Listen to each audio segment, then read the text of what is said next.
해결이요? 어떻게 해결하실 건데요? 수진의 목소리에는 냉소가 섞여 있었습니다.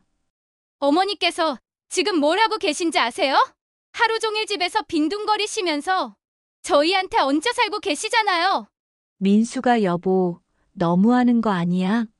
라고 중얼거렸지만 수진은 멈추지 않았습니다. 저희도 살기 힘들어요. 애들 교육비에 집 대출에. 그런데 어머니 빚까지 떠안고 살 수는 없어요. 솔직히 말씀드리면 어머니가 언제까지 저희 집에 계실 건지도 모르겠고요. 수진의 말은 점점 더 직설적이 되어 갔습니다. 다른 형제들도 있으시잖아요? 왜 저희만 모든 걸 감당해야 하는 건지. 정희는 부끄러움에 고개를 들 수가 없었습니다. 자신이 정말 빚만 남은 늙은이로 보이는구나 싶었죠. 오늘 사연을 시작하기 전에 구독과 좋아요 버튼을 눌러주시면 당신의 하루에 작은 기쁨이 더해질 거예요. 구독과 좋아요는 무료입니다. 그럼 사연 시작하겠습니다. 서울 변두리 낡은 주택가, 어둠이 내려앉은 저녁 시간입니다. 이곳 한 모퉁이에 자리한 오래된 벽돌집에서는 매일 같은 시간, 같은 풍경이 반복되고 있었습니다. 76세 윤정이는 작은 부엌에서 저녁 준비를 마치고 식탁 앞에 조심스럽게 앉았습니다. 한때 동네에서 가장 번창했던 미용실을 운영했던 정희의 손은 이제 주름투성이지만 여전히 섬세하게 반찬을 담아내고 있었습니다. 김치찌개에서 김이 모락모락 올라오고 갓 지은 밥의 구수한 냄새가 좁은 거실을 가득 채웠습니다. 하지만 이 정성스러운 상차림과는 대조적으로 식탁의 분위기는 썰렁하기 그지없었습니다. 식탁 건너편에는 아들 민수와 며느리 수진이 마주 앉아 있었는데 둘 다 표정이 영 좋지 않았습니다. 특히 수진은 젓가락을 들고 있으면서도 음식에는 관심이 없어 보였습니다. 그저 정희를 빤히 쳐다보고 있을 뿐이었습니다. 정희는 이런 시선이 익숙해졌지만 여전히 불편했습니다. 며느리가 자신을 바라보는 눈빛에는 언제나 불만과 짜증이 가득했거든요. 하지만 정희는 아무런 내색도 하지 않고 조용히 밥을 떠서 입에 넣었습니다. 어머니, 수진이 차가운 목소리로 입을 열었습니다. 젓가락질을 하던 정희의 손이 살짝 멈췄습니다.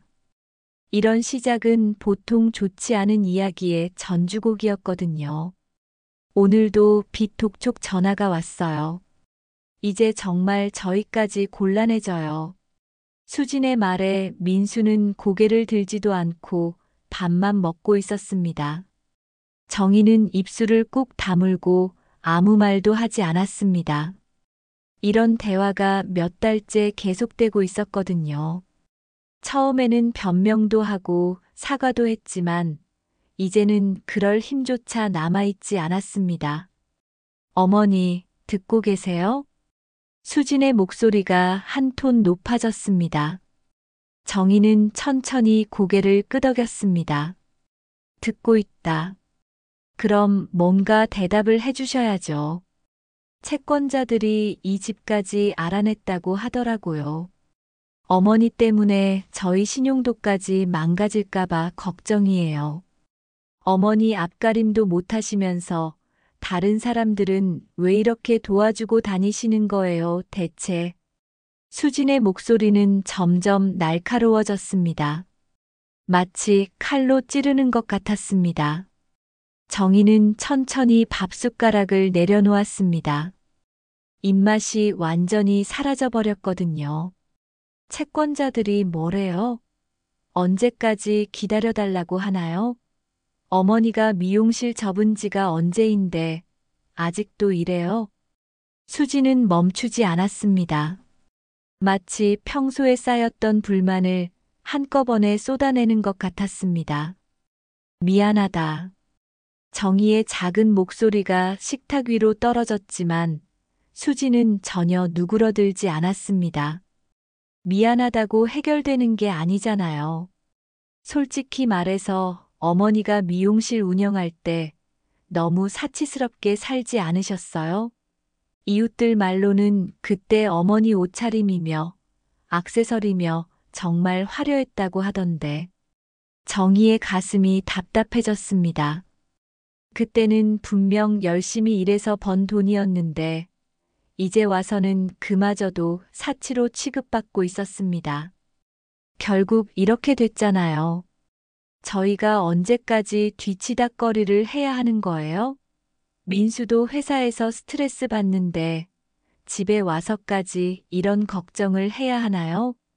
민수가 드디어 입을 열었습니다. 수진아, 그만해. 하지만 수진은 돌아선 김에 확실하게 말하고 싶었던 모양입니다. 뭘 그만해요? 사실을 말하는 건데. 이웃들도 다 알고 있어요. 저 집 시어머니 빚쟁이라고. 어제 마트에서 옆집 아줌마가 그러더라고요. 그 집 할머니 젊을 때는 돈 많았는데 지금은 빚만 잔뜩 남겼다고. 정희의 가슴이 철렁 내려앉았습니다. 이웃들까지 그렇게 말하고 있다니. 평생 성실하게 살아온 자신이 이제는 동네 사람들의 손가락질을 받는 처지가 된 것입니다. 이제 그만해, 그만하긴 뭘 그만해. 있는 집인 줄 알고 시집와 살았더니 고생만 하고 개털 집안이야 아주. 민수와 수지는 정희를 앞에 두고도 전혀 신경 쓰지 않고 다투었습니다. 그동안 얼마나 많은 사람들이 자신의 뒷말을 했을까 생각하니 숨이 막혔습니다. 창밖으로 들려오는 이웃집 웃음소리가 유독 크게 느껴졌습니다. 예전에는 자신도 그 웃음소리의 주인공이었는데 이제는 그 웃음소리조차 자신을 비웃는 것 같았습니다. 정희는 조용히 자리에서 일어났습니다. 먼저 들어가마. 뒤에서 수진이 중얼거리는 소리가 들렸습니다. 정말 답답해. 언제까지 이래야 하는 거야. 차라리 요양원이라도 좀 보내면 좋겠는데. 그 말을 들은 정희의 발걸음이 잠깐 멈췄습니다. 요양원이라니. 자신이 그렇게까지 짐이 되고 있다는 뜻일까요? 정희는 작은 방으로 들어가 문을 닫았습니다. 혼자가 된 방 안에서 정희는 깊은 한숨을 내쉬었습니다. 거울에 비친 자신의 모습을 보니 초라하기 그지없었습니다.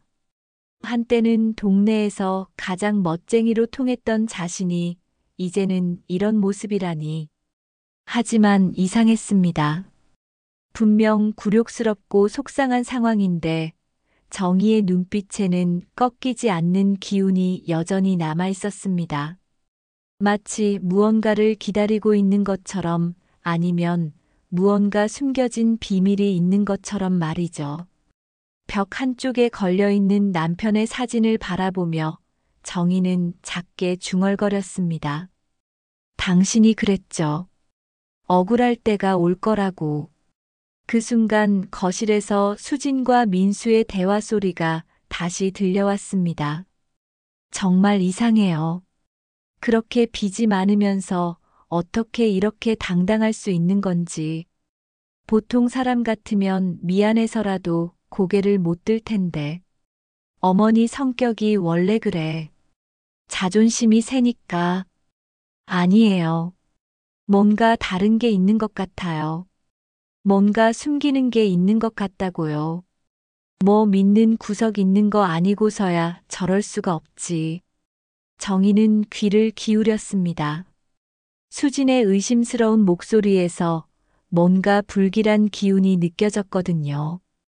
그날 밤 정희는 잠들기 전 오래된 서랍을 열어보았습니다. 그 안에는 남편이 남긴 작은 쪽지가 곱게 접혀 있었습니다. 누렇게 바랜 종이에 남편의 친숙한 필체가 적혀 있었습니다. 정희야, 내가 억울할 때 이걸 열어라. 다음 날 오전 수지는 평소처럼 집안 정리를 하고 있었습니다. 정희가 복지관에 나간 사이 수지는 시어머니 방을 청소하기 시작했습니다. 사실 청소보다는 뭔가 단서를 찾고 싶었거든요. 어제 밤부터 계속 머릿속을 맴도는 생각이 있었습니다. 분명히 뭔가 숨기고 있어. 수지는 정희의 침대 밑을 들여다보고 책상 서랍을 하나씩 열어보았습니다. 대부분 오래된 사진이나 편지, 그리고 약통들 뿐이었습니다. 하지만 포기하지 않고 계속 찾던 중 오래된 장롱 맨 위쪽 선반에서 이상한 것을 발견했습니다. 낡은 가죽 파우치 하나가 먼지를 뒤집어 쓴 채 구석에 숨어 있었습니다. 수지는 의자를 가져다 놓고 올라가서 그것을 꺼내왔습니다. 파우치는 생각보다 무거웠고 뭔가 단단한 것들이 들어있는 것 같았습니다. 이게 뭐지? 수지는 파우치의 지퍼를 천천히 열었습니다. 그 순간 수진의 눈이 커졌습니다. 안에는 작은 은행 금고, 열쇠 하나와 함께 노란 종이에 적힌 쪽지가 들어 있었습니다. 수지는 손이 떨리는 것을 느꼈습니다. 쪽지를 펼쳐보니 남편, 그러니까 정희의 남편이자 민수의 아버지인 고인의 필체였습니다. 글씨체가 옛날 사람 특유의 반듯하고 정성스러운 모습이었거든요. 정희야, 내가 억울할 때 이걸 열어라. 모든 진실이 그 안에 있다. 그때가 되면 너는 알게 될 것이다. 수지는 쪽지를 다시 읽어보았습니다. 그리고 금고 열쇠를 손바닥에 올려놓고 유심히 살펴보았습니다. 열쇠에는 은행 이름과 함께 번호가 새겨져 있었습니다. 이거 정말 은행 금고 열쇠네. 수진의 머릿속에서는 여러 가지 생각들이 빠르게 지나갔습니다. 금고 안에 뭐가 들어있을까? 혹시 정말로 숨겨둔 재산이 있는 건 아닐까? 아니면 반대로 더 큰 빈 문서들이 있는 걸까? 수지는 속으로 웃음이 나왔습니다.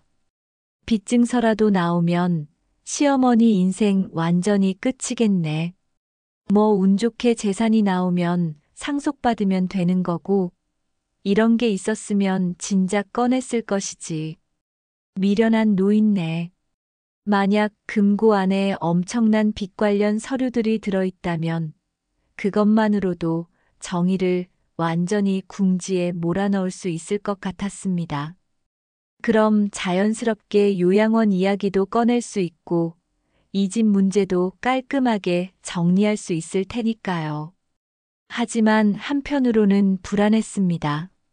만약 정말로 숨겨진 재산이 있다면 어떻게 될까요? 그렇다면 지금까지 자신이 정의를 대했던 방식이 완전히 잘못된 것이 되는 거니까요. 하긴 재산이 있을 리 없지. 진짜 돈이 있었다면 빚 독촉을 받을 이유가 없잖아. 수지는 자신을 다독이며 파우치를 다시 자세히 살펴보았습니다. 그 안에는 은행 지점 주소가 적힌 작은 메모도 함께 들어 있었습니다. 시내 중심가에 있는 큰 은행이었습니다. 그때 현관문이 열리는 소리가 들렸습니다. 정희가 복지관에서 돌아온 모양이었습니다. 수지는 재빨리 파우치를 원래 자리에 다시 숨겨두었습니다. 하지만 마음은 이미 결정을 내린 상태였습니다. 다녀왔어요. 정희의 목소리가 거실에서 들려왔습니다. 네, 어머니. 수지는 최대한 자연스럽게 대답했지만 가슴이 두근거렸습니다. 정희는 평소와 다름없이 부엌으로 향해 물을 마시고 있었습니다. 복지관에서 뭐 하셨어요? 별거 없어. 그냥 다른 어르신들이랑 이야기하고. 정희의 목소리에는 여전히 어제의 상처가 남아있는 것 같았습니다. 수지는 그런 정희를 바라보며 묘한 감정을 느꼈습니다. 만약 금고 안에 정말 큰 비밀이 숨어 있다면 지금 이 순간이 마지막 평온한 시간일지도 모르니까요. 오후가 되어 민수가 회사에서 돌아왔습니다. 수지는 민수가 샤워를 마치고 나올 때까지 기다렸다가 조용히 말을 꺼냈습니다. 여보, 얘기 좀 해야겠어. 무슨 얘기? 민수는 피곤한 표정으로 침대에 누웠습니다. 수지는 침실 문을 닫고 민수 곁에 앉았습니다. 어머니 방에서 이상한 걸 찾았어. 수지는 파우치에서 발견한 것들에 대해 조곤조곤 설명했습니다. 금고 열쇠와 쪽지, 그리고 은행 주소까지. 민수는 처음에는 별로 관심이 없어 보였지만 이야기를 들을수록 표정이 진지해졌습니다. 그럼 아버지가 뭔가 남겨둔 게 있다는 얘기네. 그런 것 같아. 문제는 그게 뭔지 모른다는 거야. 좋은 것일 수도 있고 나쁜 것일 수도 있고. 민수는 잠시 생각에 잠겼습니다. 아버지는 생전에 말이 많지 않은 분이었거든요. 그런 아버지가 이런 비밀스러운 것을 남겨뒀다는 게 의외였습니다. 어머니한테 물어보면 안 돼? 물어봤자 안 말씀하실 것 같아. 어제 봤잖아, 어머니 성격. 아무리 궁지에 몰려도 자존심 때문에 쉽게 털어놓지 않으시는 분이야. 수진의 말이 맞았습니다. 정희는 평생 강인하게 살아온 사람이었고 쉽게 약점을 드러내지 않는 성격이었거든요. 그럼 어떻게 할 거야? 은행에 가서 직접 확인해 보는 거지. 어차피 어머니 명의로 된 거라면 가족인 우리가 알 권리도 있는 거 아니야? 민수는 고민스러운 표정을 지었습니다. 뭔가 떳떳하지 않은 일을 하는 것 같았거든요. 하지만 어머니 몰래 하는 건 좀, 몰래가 아니라 함께 가는 거야. 어머니한테 우리가 알고 있다고 말하고 같이 가서 열어보자고 하는 거지. 어차피 숨길 수도 없는 일이고 우리 가족 문제니까 다 같이 해결해야 하는 거 아니야? 수진의 논리는 그럴듯했습니다. 하지만 민수는 여전히 불안했습니다. 뭔가 일이 커질 것 같은 예감이 들었거든요. 그날 저녁 수진은 정희에게 직접 이야기했습니다. 정희는 수진이 파우치를 발견했다는 말을 듣고 잠시 놀란 표정을 지었지만 곧 차분해졌습니다. 그걸 찾았구나. 정희의 반응이 의외로 담담해서 수진이 당황했습니다. 어머니, 그게 뭔지 아세요? 알지, 민수 아버지가 남겨둔 거야. 그럼 같이 가서 열어봅시다. 뭐가 들어있는지 확인하고 빚 문제도 정리하고. 정희는 잠시 망설였습니다. 남편이 마지막에 남긴 말들이 떠올랐거든요. 하지만 이제 때가 온 것 같았습니다. 더 이상 이런 굴욕을 당할 필요는 없을 테니까요. 좋아. 내일 같이 가자. 정희의 대답에 수지는 속으로 쾌재를 불렀습니다. 드디어 시어머니의 모든 비밀을 파헤칠 수 있게 된 것입니다. 그날 밤 수지는 잠들지 못하고 뒤척이고 있었습니다. 금고를 열어보기로 한 건 좋은데 막상 내일이 되니까 불안해졌거든요. 만약 정말로 큰 재산이 나오기라도 한다면 수진이 그동안 시어머니께 한 행동이 좋지 못해서 걱정이 됐습니다. 옆에서 잠든 민수를 바라보며 수진은 깊은 생각에 빠졌습니다. 사실 처음부터 정희를 좋아하지 않았거든요. 시어머니 특유의 당당함이 마음에 들지 않았고 집안의 재산을 보고 결혼을 결심했는데 빚 문제가 터진 후로는 더욱 견디기 어려웠습니다. 이렇게 끝날 순 없어. 수진의 머릿속에서 어떤 생각이 스쳐 지나갔습니다. 만약 금고 안에 재산이 있다고 해도 그것만으로는 지금까지의 상황이 완전히 뒤바뀌지는 않을 거라는 생각이었습니다.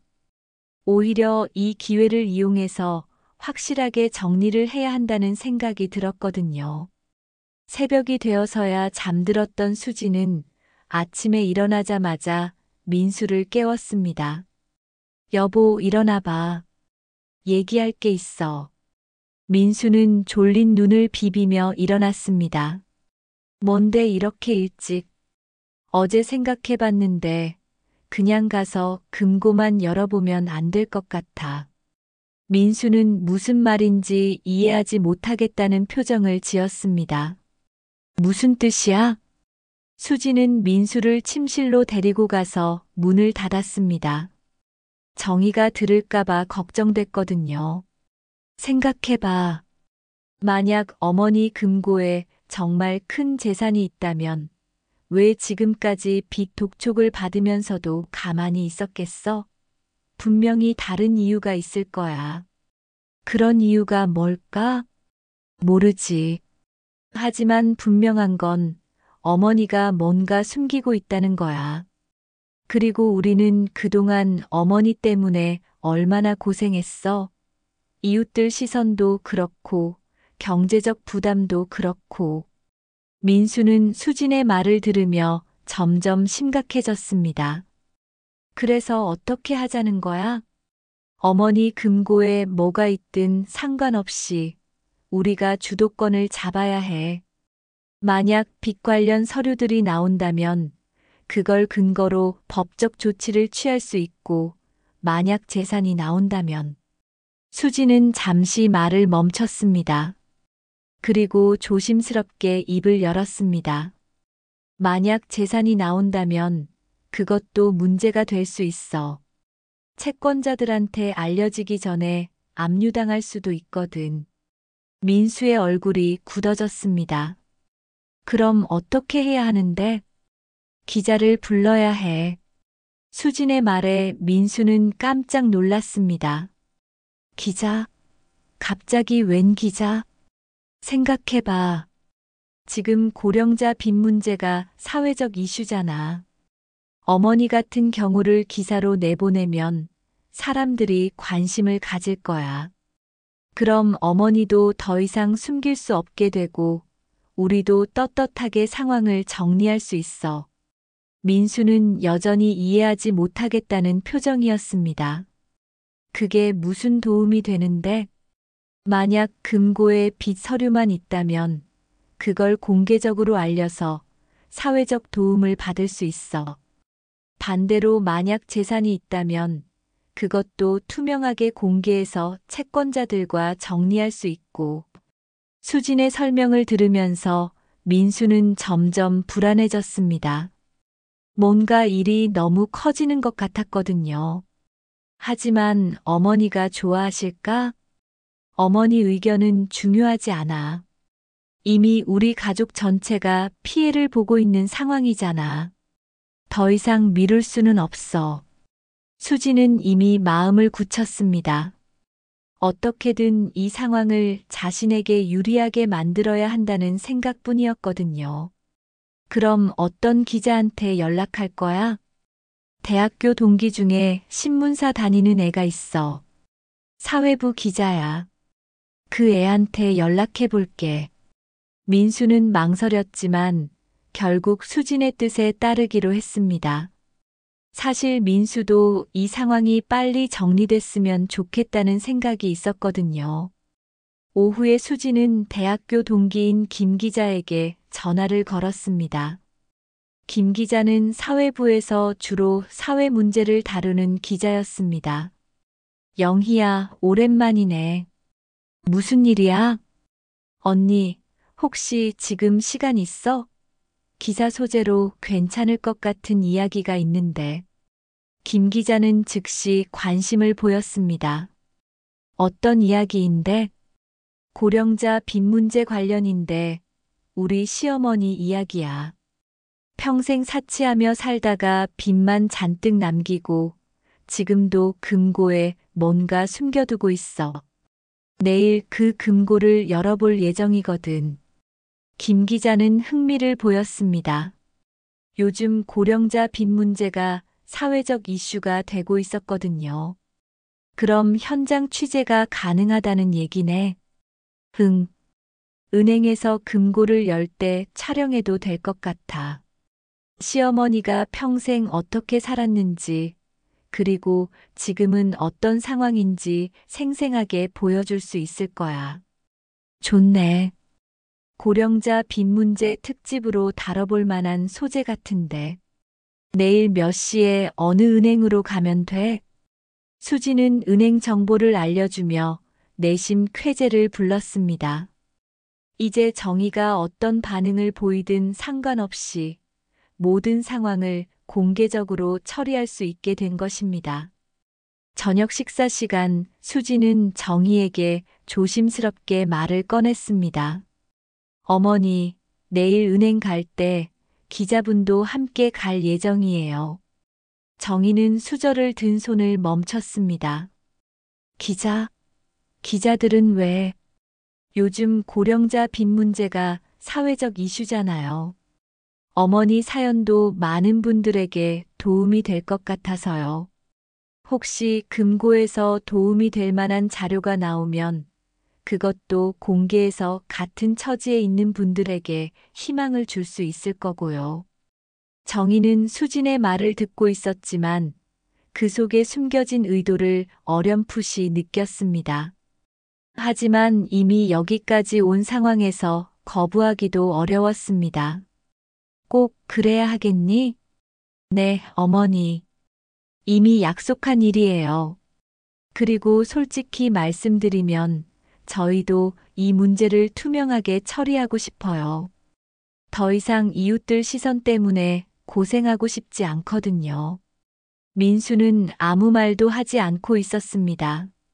뭔가 잘못되고 있다는 생각이 들었지만 이미 수진이 모든 걸 진행해버린 상황이었거든요.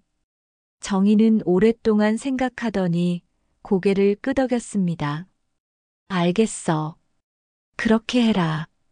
수지는 속으로 안도의 한숨을 쉬었습니다. 이제 내일이면 모든 것이 정리될 것입니다. 정희가 어떤 비밀을 숨기고 있든 어떤 재산을 가지고 있든 모든 것이 공개적으로 드러나게 될 테니까요. 그날 밤 정희는 남편의 사진을 바라보며 작게 중얼거렸습니다. 이제 때가 온 것 같네요. 당신이 말했던 그 시간이. 다음 날 아침 정희는 평소보다 일찍 일어났습니다. 오늘이 모든 것이 결정되는 날이라는 생각에 잠을 제대로 이루지 못했거든요. 거울 앞에서 옷을 골라 입으면서 정희는 자신도 모르게 단정한 옷을 선택했습니다. 검은색 정장에 작은 브로치 하나. 마치 중요한 자리에 나가는 것처럼 말이죠. 수지는 아침부터 분주했습니다. 김 기자에게 다시 한번 연락해서 시간과 장소를 확인하고 민수에게도 회사에 반차를 내라고 했습니다. 모든 것이 계획대로 진행되고 있었거든요. 어머니, 아침 드세요. 수진이 평소보다 친절한 목소리로 말했습니다. 오늘 하루만 잘 넘기면 모든 것이 끝날 테니까 굳이 신경 쓸 필요가 없다고 생각했거든요. 정희는 조용히 아침 식사를 하며 창밖을 바라보았습니다. 맑은 날씨였지만 마음은 복잡했습니다. 남편이 마지막에 남긴 말들이 계속 머릿속을 맴돌았거든요. 오전 10시 세 사람은 집을 나섰습니다. 은행까지는 지하철로 1시간 정도 걸리는 거리였습니다. 지하철 안에서 수지는 계속 휴대폰을 확인했습니다. 김 기자와 카메라맨이 제 시간에 도착할 수 있을지 궁금했거든요. 어머니, 긴장되세요? 수진이 물었지만 정희는 고개를 저었습니다. 괜찮아. 하지만 정희의 목소리에는 묘한 떨림이 있었습니다. 긴장이 아니라 기대감 같은 것이었죠. 은행에 도착했을 때 수지는 깜짝 놀랐습니다. 은행 앞에 이미 김 기자와 카메라맨이 와 있었을 뿐만 아니라 다른 언론사 사람들도 몇 명 더 있었거든요. 영희야. 김 기자가 손을 흔들며 다가왔습니다. 언니, 다른 분들은 누구세요? 아, 우리 방송국 사람들이야. 그리고 저기 보이는 분들은 다른 신문사에서 온 기자들이고, 요즘 고령자 빚 문제가 워낙 이슈다 보니까 다들 관심 있어 하더라고. 수지는 예상보다 규모가 커진 것에 약간 당황했지만 동시에 만족스러웠습니다. 이렇게 많은 언론이 주목하면 정희도 더 이상 숨길 수 없을 테니까요. 정희는 은행 앞에 몰려있는 카메라들과 기자들을 보고 상황을 정확히 파악했습니다. 이것은 단순한 금고 개봉이 아니라 완전히 공개적인 행사가 되어버린 것입니다. 어머니, 저쪽이 우리를 기다리고 있는 기자분들이에요. 수진이 정희의 팔을 살짝 잡으며 안내했습니다. 정희는 잠시 주저했지만 이미 여기까지 온 이상 돌아갈 수도 없었습니다. 기자들이 정희를 보자마자 몰려들기 시작했습니다. 안녕하세요. 윤정희 할머님 맞으시죠? 오늘 금고를 여시는 심정이 어떠세요? 빚 문제로 고생이 많으셨다고 들었는데요. 질문들이 쏟아졌지만 정희는 침묵을 지켰습니다. 대신 수진이 나서서 기자들에게 설명하기 시작했습니다. 저희 시어머니께서는 젊으셨을 때 미용실을 운영하셨는데 그때 생활이 좀 사치스러우셨어요. 좋은 옷, 비싼 액세서리, 고급 식당만 고집하시고 그런 식으로 살다가 결국 빚만 남게 되신 거죠. 기자들은 열심히 메모를 하거나 녹음을 했습니다. 그래서 지금은 어떤 상황인가요? 솔직히 말씀드리면 저희 가족도 많이 힘들어요. 채권자들 독촉 전화는 계속 오고 이웃들 시선도 따가우고 그런데 시어머니께서 무언가를 금고에 숨겨두고 계신다는 걸 알게 됐어요. 김 기자가 수진에게 귓속말을 했습니다. 혹시 금고 안에 뭐가 있을 것 같아? 글쎄요. 더 많은 빚 서류일 수도 있고 아니면 정말 모르겠어요. 수지는 일부러 애매하게 대답했습니다. 기자들의 호기심을 더 자극하고 싶었거든요. 이때 정희가 갑자기 입을 열었습니다. 얘야, 일부러 날 망신 주려고 이런 걸 한 거니? 수지는 순간 당황했습니다. 정희가 이렇게 직접적으로 나올 줄은 몰랐거든요. 어머니, 무슨 말씀을? 뻔히 보이는데 뭘? 나를 완전히 구석으로 몰아넣으려고 이런 큰 행사를 벌인 거 아니냔 말이야? 정희의 목소리에는 분노가 섞여 있었습니다. 하지만 동시에 묘한 여유도 느껴졌습니다. 수지는 기자들 앞에서 체면이 서지 않았습니다. 어머니, 지금 뭐 하시는 거예요? 저희가 도와드리려고 하는 건데. 도와준다고? 정희가 비웃었습니다. 세상도 알아야죠. 어머니가 어떤 사람인지 알아야 한다고 했잖아요, 어제. 기자들은 이런 가족 간의 갈등 상황을 흥미롭게 지켜보고 있었습니다. 이것만으로도 충분히 기사거리가 될 것 같았거든요. 할머님, 그럼 금고 안에 정말 뭔가 중요한 것이 있으신 건가요? 기대하시던 재산이 어느 정도인가요? 금고 개봉 전에 할머님은 무엇을 기대하고 있으신지 한 말씀만 부탁드립니다. 한 기자가 정희에게 직접 질문했습니다. 정희는 잠시 그 기자를 바라보더니 웃었습니다. 하지만 그 웃음은 씁쓸한 웃음이었습니다. 중요한 것이 있는지 없는지는 곧 알게 될 거예요. 그럼 들어가서 확인해 볼까요? 김 기자가 일행을 은행 안으로 안내했습니다. 은행 직원들도 이미 상황을 파악하고 있었고, 특별히 준비된 공간에서 금고 개봉이 이루어질 예정이었습니다. 은행 안에서도 카메라는 계속 돌아갔습니다. 정희가 금고 열쇠를 꺼내는 모습, 직원에게 신분증을 확인받는 모습, 모든 것이 생중계되다시피 촬영되고 있었습니다. 정말 오랜만에 여시는 금고인가 보네요.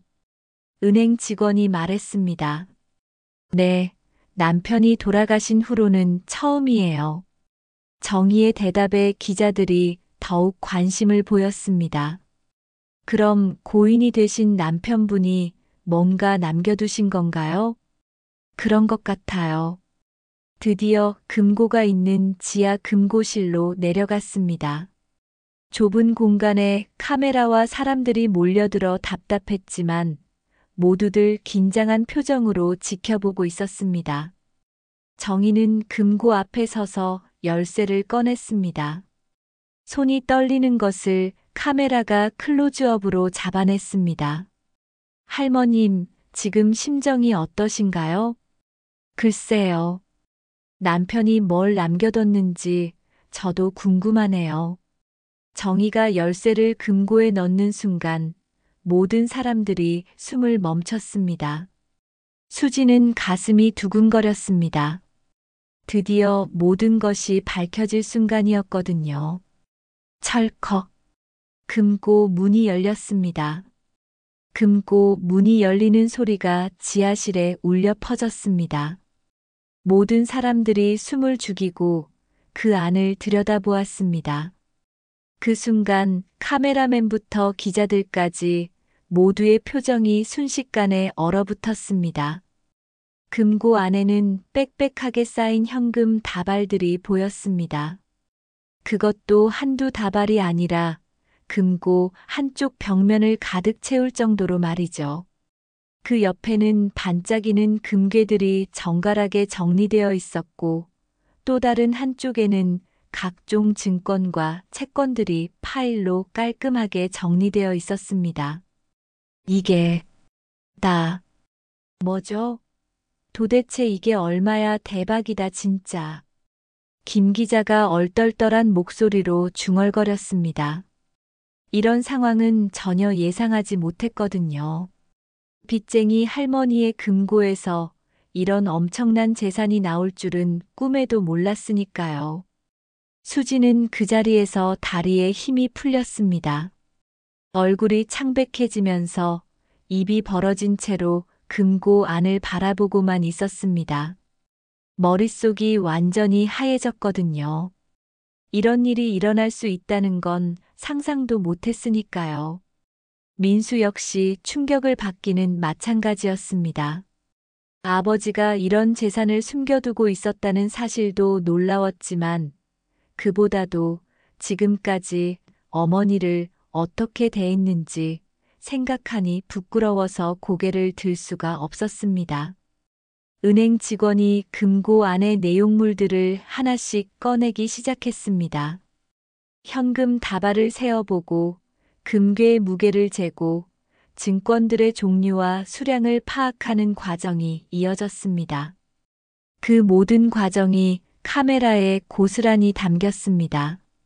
잠시만요. 이걸 다시 계산해 보겠습니다. 직원이 계산기를 두드리며 여러 번 확인했습니다. 그리고 나서 놀란 표정으로 모든 사람들을 바라보았습니다. 총 자산 약 200억 원입니다. 그 말이 나오는 순간 지하실이 완전히 조용해졌습니다. 200억이라는 숫자가 너무나 크고 현실감이 없어서 아무도 말을 할 수 없었거든요. 기자들은 당황한 표정으로 서로를 바라보았습니다. 고령자 빚 문제 특집으로 준비했던 기사가 순식간에 완전히 다른 이야기가 되어버린 것입니다. 정희는 그런 모든 사람들의 반응을 조용히 지켜보고 있었습니다. 놀라는 기색도 없고 당황하는 모습도 없었습니다. 마치 이런 일이 일어날 줄 이미 알고 있었던 것처럼 말이죠. 수진이 떨리는 목소리로 입을 열었습니다. 어머니. 이게 대체 뭐예요? 정희는 수진을 차갑게 바라보았습니다. 그 눈빛에는 지금까지 보지 못했던 무언가가 있었습니다. 분노도 아니고 실망도 아닌 뭔가 싸늘한 기운이었죠. 이게 뭐냐고? 네가 그렇게 찾던 비밀이지. 정희의 목소리는 평소와 달리 단호했습니다. 그럼 지금까지 비톡촉을 받으면서도 왜 이걸 숨기고 계셨어요? 이런 게 있었으면 진작에. 정희는 수진의 말을 자르고 차갑게 말했습니다. 숨긴 게 아니라 때를 기다린 거지. 남편이 그랬거든. 정말 억울한 일을 당했을 때 이걸 꺼내라고. 내가 재산이 많다는 걸 알고 네가 날 좋게 대했다면 그건 돈 때문이지 나를 위해서는 아니잖니. 민수가 어렵게 입을 열었습니다. 어머니, 죄송합니다. 저희가 몰랐습니다. 몰랐다고? 정희가 쓴웃음을 지었습니다. 몰라서 그런 식으로 나를 대한 건가? 빚쟁이 취급하고 요양원 보내겠다고 하고 이웃들 앞에서 망신을 준 것도 몰라서 그런 거니? 너희는 왜 그렇게 베풀 줄 모르고 욕심이 많니? 수지는 아무 말도 할 수 없었습니다. 지금까지 자신이 한 모든 행동들이 머릿속에서 빠르게 스쳐 지나갔거든요. 정의를 구박했던 모든 순간들, 빚쟁이라고 손가락질했던 순간들이 부메랑이 되어 돌아오는 기분이었습니다. 기자들은 이런 반전 상황을 어떻게 처리해야 할지 몰라 했습니다. 원래 계획했던 기사와는 완전히 다른 내용이 되어버렸거든요. 김 기자가 조심스럽게 정희에게 다가갔습니다.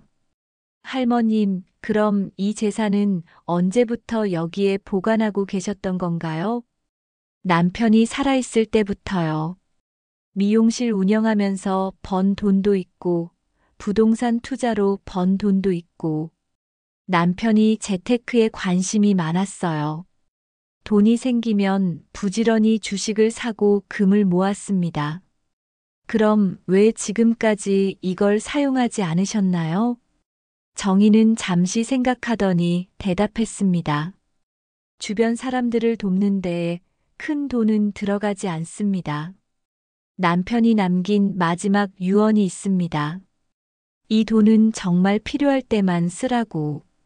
그리고 가족들이 돈 때문에 서로 미워하게 되면 차라리 이 돈을 사회에 환원하라고 했습니다.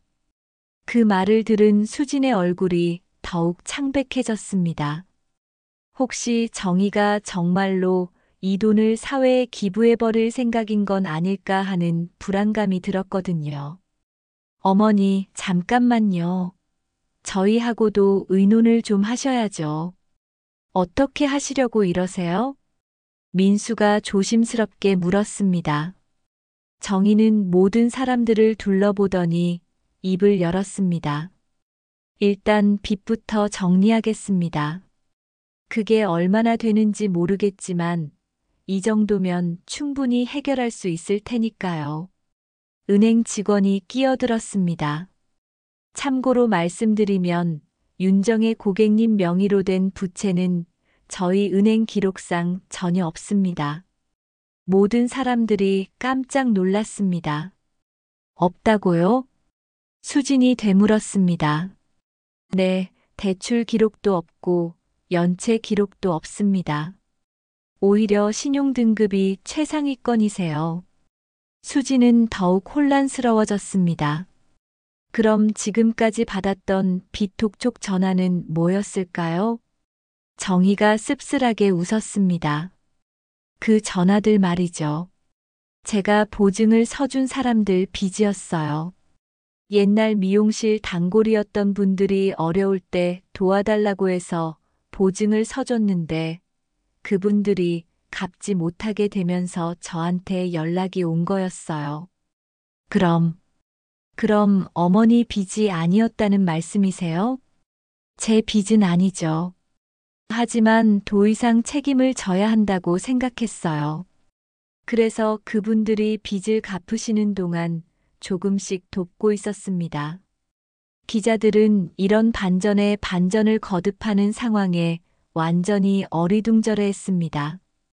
원래 기사 주제였던 빚쟁이 할머니는 사실 200억 원의 재산을 가진 부자였고 그 빚마저도 남을 위해 진 것이었다니요. 정희는 카메라를 정면으로 바라보며 또렷하게 말했습니다. 여러분 보시다시피 저는 빚쟁이가 아닙니다. 오히려 많은 재산을 가지고 있죠. 하지만 이 돈이 저에게 행복을 가져다 주지는 못했어요. 오히려 가족들 사이에 미움과 의심만 키웠을 뿐이에요. 수지는 그 자리에서 무릎이 꺾이며 주저앉았습니다. 지금까지 자신이 얼마나 큰 실수를 했는지 깨달았거든요. 200억이라는 돈도 충격이었지만 그보다도 정희에게 얼마나 잔인하게 굴었는지 생각하니 견딜 수가 없었습니다. 민수도 얼굴을 감싸쥐었습니다. 평생 효도해도 모자랄 어머니를 어떻게 대했는지 돌이켜보니 너무나 부끄러웠습니다. 정희는 그런 가족들을 바라보며 깊은 한숨을 내쉬었습니다. 은행 직원이 금고 안의 물건들을 하나씩 꺼내던 중 맨 뒤쪽 구석에서 뭔가 더 발견했습니다. 낡은 봉투 한 다발과 함께 오래된 녹음기가 하나 놓여 있었거든요. 여기 또 뭔가 있네요. 직원이 그것들을 조심스럽게 꺼내자 정희의 표정이 미묘하게 변했습니다. 마치 그것들의 존재를 잊고 있었던 것 같았거든요. 이것도 고인이 되신 남편분이 남겨두신 건가요? 김 기자가 물었습니다. 정희는 고개를 끄덕였지만 표정이 어두워졌습니다. 네. 남편이 마지막에 이것들도 함께 넣어두라고 했어요. 봉투들은 모두 누렇게 변색되어 있었고 겉면에는 각각 다른 이름들이 적혀 있었습니다. 정희에게, 민수에게, 수진에게라고 적힌 봉투들이 있었죠. 수진은 자신의 이름이 적힌 봉투를 보고 깜짝 놀랐습니다. 시아버지가 돌아가셨을 때 자신은 아직 이 집 며느리가 된 지 얼마 되지 않았는데 어떻게 자신의 이름이 적힌 편지가 있을 수 있을까요? 이 편지들은 언제 쓰신 건가요? 한 기자가 물었습니다. 남편이 돌아가기 한 달 전쯤에 쓴 것 같아요. 그때 몸이 많이 안 좋아지셔서.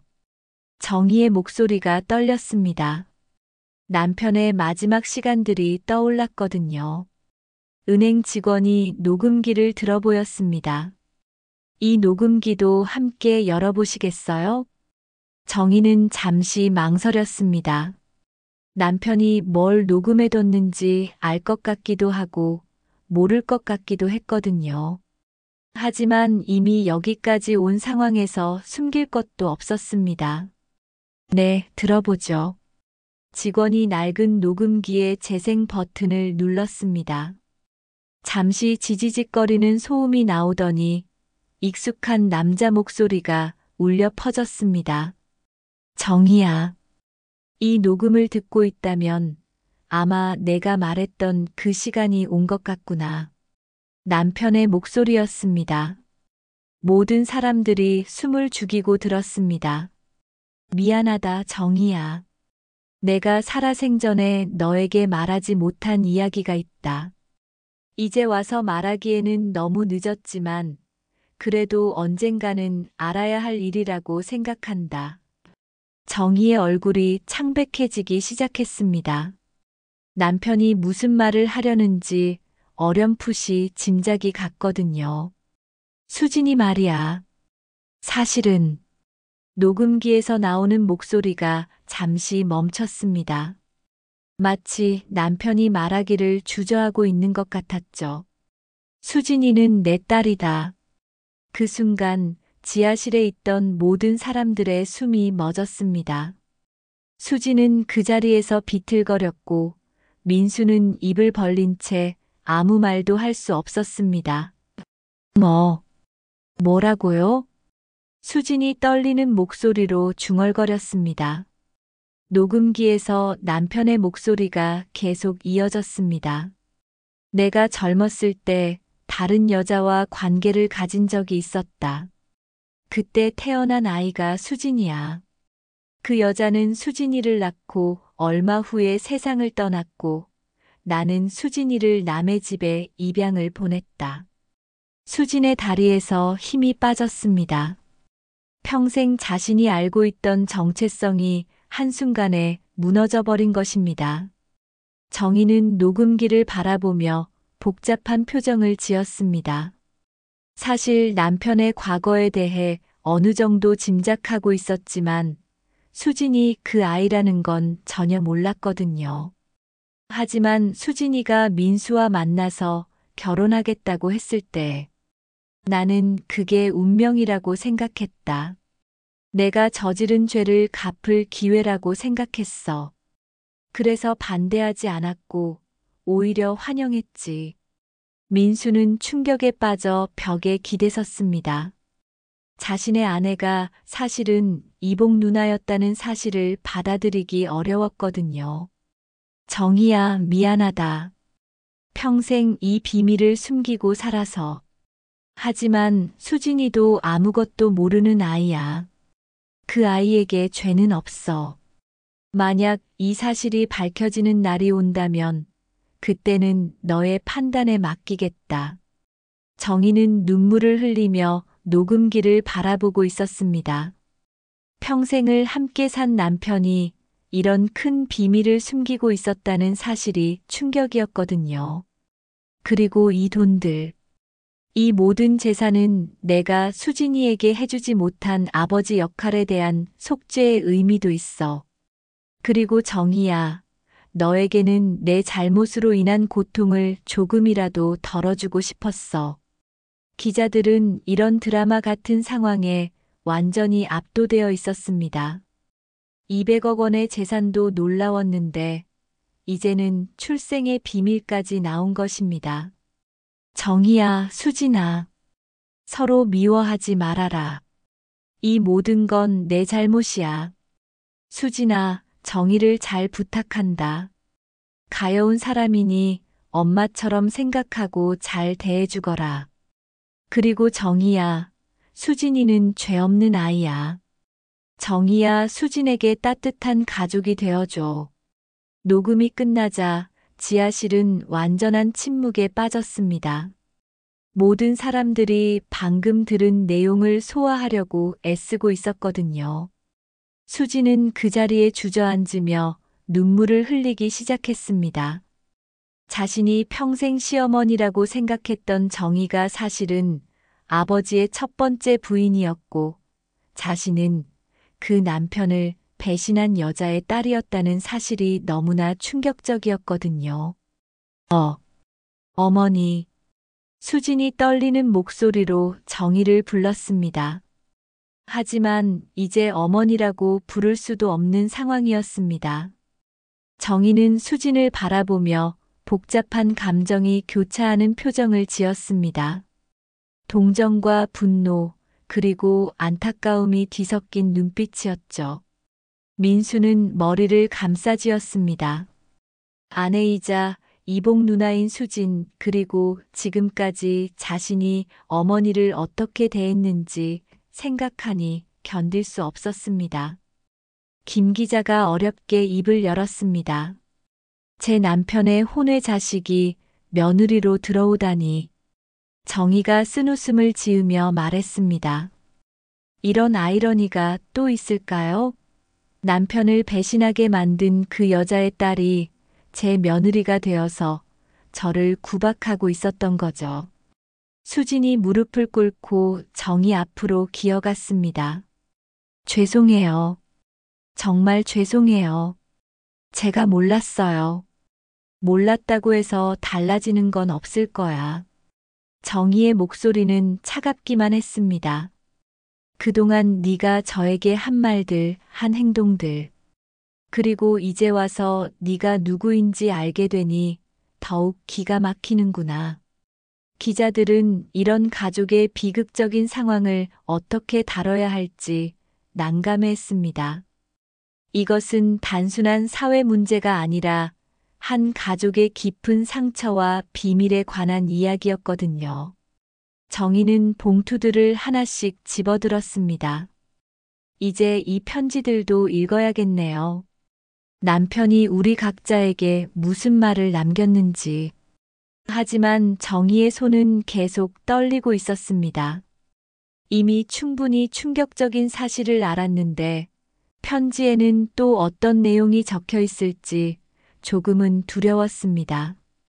정희는 떨리는 손으로 자신의 이름이 적힌 편지 봉투를 열었습니다. 누렇게 바랜 편지지에는 남편의 정성스러운 글씨가 빼곡히 적혀 있었습니다. 정희는 조용히 편지를 읽기 시작했고 읽어갈수록 표정이 복잡해졌습니다. 편지에는 남편의 진심 어린 사과와 함께 수진에 대한 부탁이 적혀 있었습니다. 수진이는 죄 없는 아이다. 내 잘못 때문에 태어났지만 그 아이 자체는 순수하다. 만약 이 비밀이 밝혀진다면 부디 그 아이를 너무 미워하지 말아달라는 내용이었습니다. 잠시 후 정희는 편지를 접으며 깊은 한숨을 내쉬었습니다. 그리고 나서 기자들을 향해 고개를 들었습니다. 그 순간 정희의 눈빛에는 지금까지 보지 못했던 결연함이 담겨 있었습니다. 여러분, 정희의 목소리가 지하실에 울려 퍼졌습니다. 모든 사람들이 정희를 주목했습니다. 남편의 편지에는 이렇게 적혀 있습니다. 이 재산을 어떻게 쓸지는 정희 너의 판단에 맡긴다. 하지만 수진이를 너무 미워하지는 말아달라. 그 아이의 잘못이 아니니까라고 말이죠. 카메라들이 정희의 얼굴을 클로즈업으로 잡았습니다. 정희는 카메라를 정면으로 바라보며 또렷하게 말했습니다. 저는 결정했습니다. 이 재산 200억 원 전부를 사회에 환원하겠습니다. 그 말이 나오자마자 수진과 민수의 얼굴이 창백해졌습니다. 어머니, 아니 어머님, 잠시만요. 저희랑도 의논을 하셔야죠. 수진이 급하게 일어나며 소리쳤습니다. 이제 정희를 뭐라고 불러야 할지도 모르겠었거든요. 제가 잘못했어요. 정말 잘못했다고요. 용서해 주세요. 하지만 정희는 흔들리지 않았습니다. 용서하는 것과 이 돈을 어떻게 쓰는 것은 별개의 문제입니다.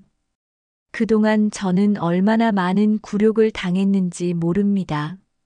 남편의 혼외 자식인지도 모른 채 며느리로 들여 빚쟁이 취급받고 요양원에 보내겠다는 말까지 들으면서 말이죠. 정희의 목소리는 점점 강해졌습니다. 정말 아이러니합니다. 제 남편을 배신하게 만든 그 여자의 딸이 며느리가 되어서 저를 그렇게 구박했다니. 운명이 참 잔인하네요. 기자들은 이런 정의의 선언에 완전히 압도되어 있었습니다. 200억 원을 포기한다는 결정이 쉬운 일이 아니거든요. 구체적으로 어떻게 사용하실 계획인가요? 김 기자가 물었습니다. 절반은 윤정의 장학재단을 만들어서 경제적으로 어려운 학생들을 도울 겁니다. 늘 하던 대로요. 특히 한부모 가정이나 어려운 환경에서 자란 아이들을 위해서 말이죠. 정희는 수진을 바라보며 말했습니다. 나머지 절반은 독거노인 지원센터를 만들어서 저처럼 혼자 외롭게 사는 어르신들을 돕겠습니다. 가족에게 버림받고 혼자 사는 노인들을 위해서 말이죠. 수지는 눈물을 흘리며 정희 앞에 무릎을 꿇었습니다. 어머님, 저는 정말 몰랐어요. 제가 누구인지, 어머님께 얼마나 큰 상처를 드렸는지 몰랐다고. 정희가 차가운 시선으로 수진을 내려다보았습니다. 몰랐다면 다 괜찮아지니? 넌 그저 나의 며느리였다. 네가 남편의 배신의 결과물인 건 이제 안 사실이야. 며느리로서 시어머니인 나를 대한 그동안의 태도는 지금 와서 달라지는 사실이 아니야. 수지는 더욱 격하게 울기 시작했습니다. 자신의 존재 자체가 정희에게는 평생의 상처가 된다는 사실과 그동안 정희에게 자신이 해온 행동이 후회되었거든요. 민수도 어머니 앞에 무릎을 꿇었습니다. 어머니, 저도 용서해 주세요. 제가 아무것도 모르고 수진이가 누군지도 모르고 결혼했습니다. 정희는 민수를 바라보며 깊은 한숨을 내쉬었습니다. 민수야, 너도 피해자야. 아버지의 죄 때문에 이복 누나와 결혼하게 된 거니까. 하지만 이제 이 잘못된 관계는 정리되어야 해. 그리고 정희는 다시 기자들을 향해 말했습니다. 그리고 수진이 너는. 정희가 수진을 바라보았습니다. 앞으로 제가 만들 재단에서 봉사를 하게 될 거야. 그게 당신이 저에게 저지른 일에 대한 속죄의 방법이라고 생각한다. 어떠니? 내가 하란 대로 할 생각이 있니? 수진이 고개를 들었습니다. 어머니, 저를 용서해 주시는 건가요? 용서가 아니라 기회를 주는 거다. 네가 진심으로 뉘우치고 있다는 걸 행동으로 보여라. 말로만 하지 말고. 정희의 목소리는 여전히 냉정했지만 완전히 문을 닫지는 않았습니다. 김 기자가 마지막 질문을 했습니다. 할머님, 200억 원이라는 거액을 포기하시는 게 아깝지 않으세요? 정희는 씁쓸하게 웃었습니다. 아깝다고요? 이 돈이 제게 행복을 가져다 줬나요? 오히려 남편의 배신을 상징하는 돈이었어요. 그리고 그 배신의 결과인 아이가 며느리가 되어서 저를 괴롭혔죠. 이런 돈을 가지고 있어서 뭐 하겠어요? 그럼 마지막으로 하고 싶은 말씀이 있으시다면. 정희는 잠시 생각하더니 입을 열었습니다. 세상에는 저처럼 가족에게 상처받으며 살아가는 사람들이 많을 겁니다. 하지만 그 상처를 원망으로만 끝내지 마세요. 저는 이 돈으로 더 좋은 세상을 만들고 싶어요. 그리고 수진 씨처럼 자신의 잘못을 깨달은 사람에게는 기회를 주고 싶고요. 정희의 말이 끝나자 지하실은 다시 조용해졌습니다. 수진이 떨리는 목소리로 말했습니다. 어머님, 진짜 착한 사람이 되도록 노력하겠어요. 정말 죄송합니다. 말로만 하지 말고 행동으로 보여줘야 할 거야. 봉사활동을 통해서 네가 정말 변할 수 있는 사람인지 한번 볼게. 은행 직원이 서류들을 정리하며 말했습니다. 그럼 재단 설립과 기부에 관한 절차는 언제 진행하시겠어요? 최대한 빨리 하겠습니다. 더 이상 이 돈을 가지고 있고 싶지 않아요. 정희의 결정은 확고했습니다. 기자들은 이제 어떤 제목으로 기사를 써야 할지 고민이 되었습니다. 빚쟁이 할머니에서 시작된 이야기가 200억 원 기부 선언과 충격적인 출생의 비밀이라는 엄청난 반전으로 끝났거든요. 카메라가 마지막으로 정희의 얼굴을 비췄습니다. 그 얼굴에는 더 이상 굴욕이나 슬픔이 아닌 당당함과 결연함이 담겨 있었습니다. 76세 할머니가 200억 원을 포기하면서까지 지키려는 것이 무엇인지 모든 사람들이 알 수 있었습니다. 정희는 마지막으로 수진을 바라보며 말했습니다. 이제부터 우리는 완전히 다른 관계가 될 거야. 시어머니와 며느리가 아니라 상처받은 사람과 속죄하는 사람으로 말이지. 수지는 고개를 끄덕이며 눈물을 흘렸습니다. 그로부터 6개월이 흘렀습니다. 서울 강남구에 새로 문을 연 윤정의 복지재단 건물 앞에는 많은 사람들이 모여 있었습니다. 오늘은 재단의 공식 개소식이 있는 날이었거든요. 건물 앞에는 큰 현수막이 걸려 있었습니다. 상처를 치유하고 희망을 나누는 윤정의 복지재단이라는 글씨가 바람에 펄럭이고 있었습니다. 그 아래로는 장학금을 받게 된 학생들과 독거노인 지원 프로그램에 참여하게 된 어르신들이 줄지어 서 있었습니다. 정희는 검은색 정장에 작은 코사지를 달고 단상 위에 서 있었습니다. 6개월 전 금고에서 나왔을 때의 초췌한 모습과는 완전히 달랐습니다.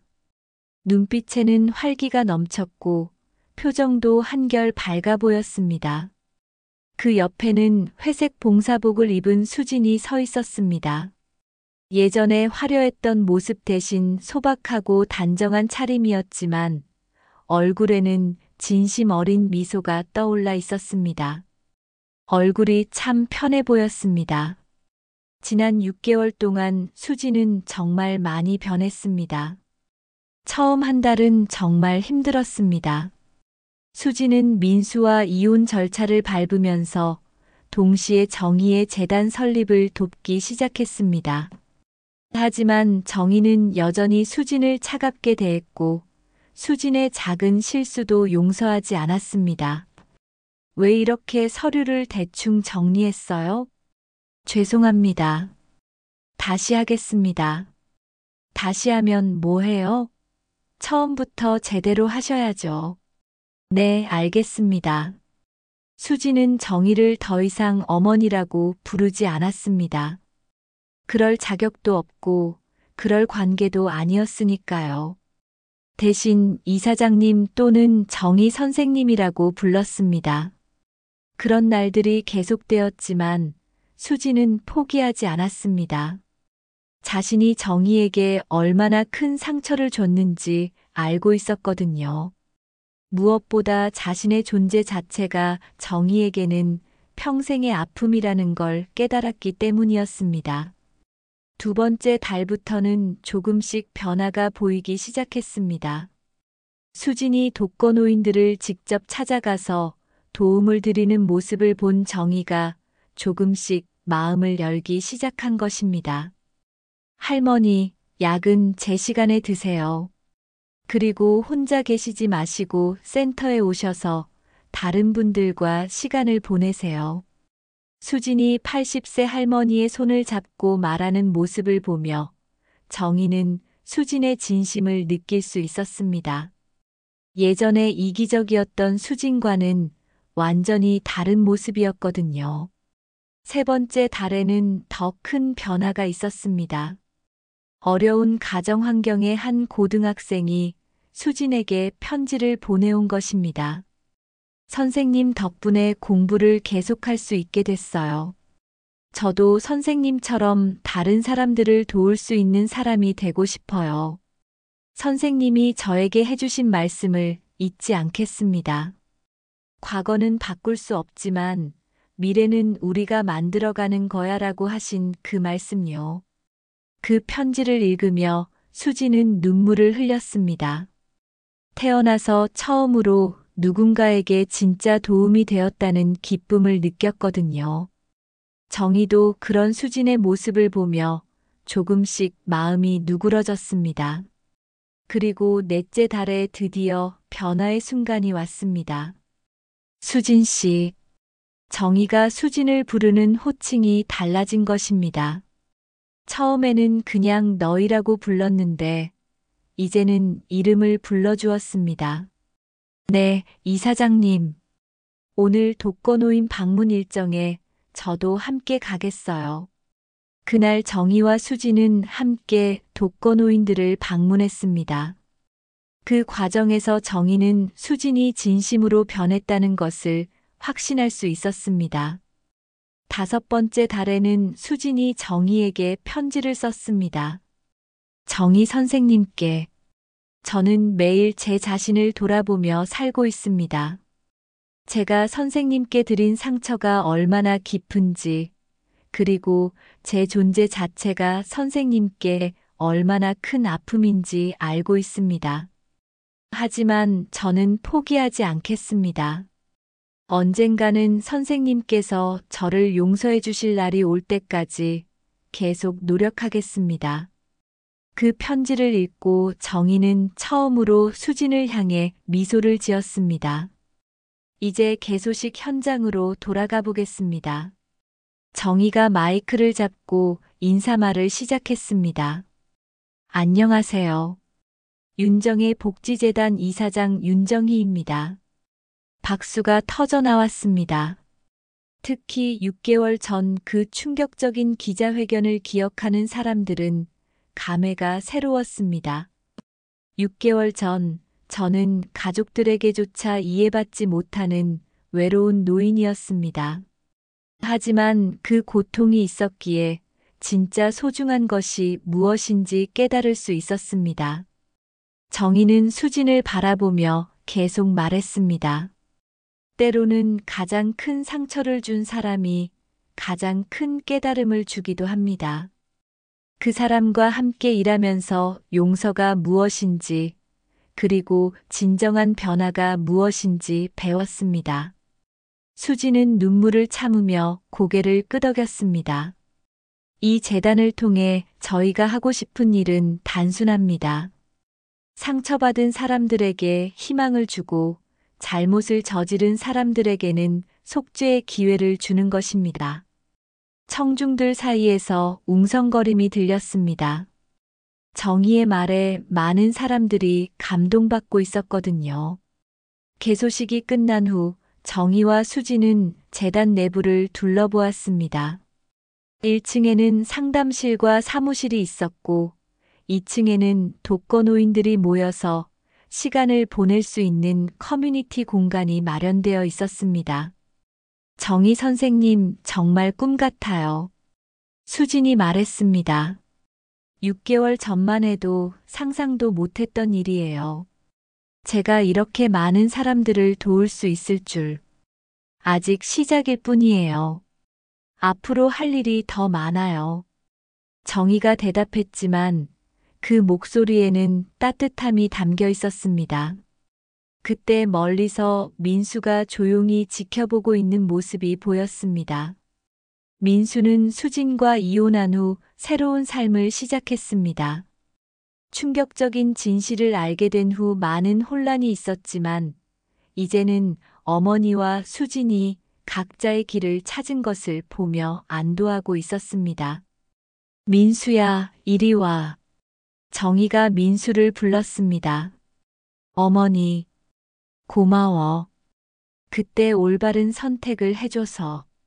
민수는 어머니의 손을 잡았습니다. 어머니도 행복하세요.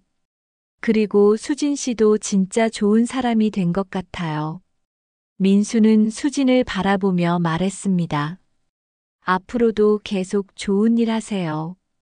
저도 제 자리에서 열심히 살겠습니다. 수진은 고개를 끄덕였습니다. 이제 그들은 각자의 길을 가지만 서로를 원망하지는 않을 것 같았습니다.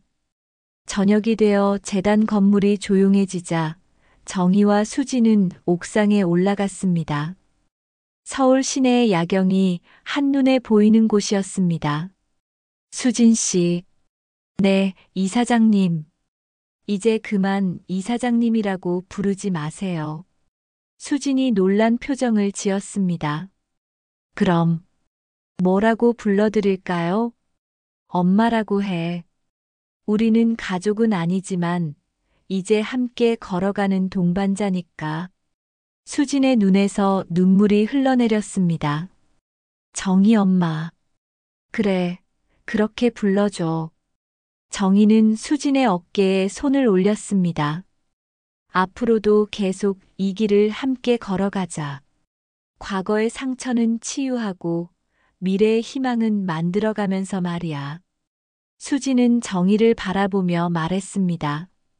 제가 평생 속죄하며 살겠다고 했을 때 정말 그럴 생각이었어요. 하지만 이제는 다른 생각이 들어요. 속죄가 아니라 감사하며 살고 싶어요. 정희 엄마께서 제게 새로운 삶을 주셨으니까요. 정희는 미소를 지었습니다. 그래, 이제는 과거는 잊고 새로운 사람으로 살아. 하늘의 별들이 두 사람을 내려다보고 있었습니다. 200억 원보다 소중한 것을 찾은 정희의 눈빛은 더 이상 굴욕이 아닌 당당함으로 빛나고 있었습니다. 그리고 수진의 눈빛에도 과거의 이기심 대신 진심 어린 감사가 담겨 있었습니다. 새로운 시작이었습니다.